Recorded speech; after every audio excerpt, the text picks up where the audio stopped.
La guerra è finita, il Teatro Comunale di Belluno può finalmente riaprire i battenti. Da mesi la situazione era bloccata a causa delle liti tra i vari componenti e forze politiche nella Fondazione Teatri. A inizio estate, con il termine dell'incarico della gestione di servizi, maschere, luci, audio, eccetera, Tib Teatro, la struttura aveva chiuso i battenti. Nessuno pronto a subentrare, nessuno deciso a partecipare ai bandi proposti dalla Fondazione.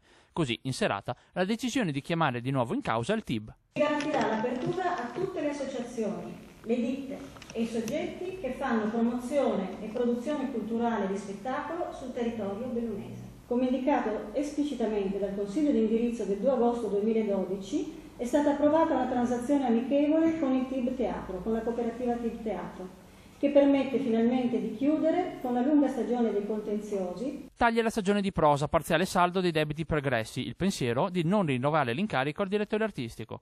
Queste le mosse della Fondazione Teatri per garantire la sopravvivenza della cultura a Belluno.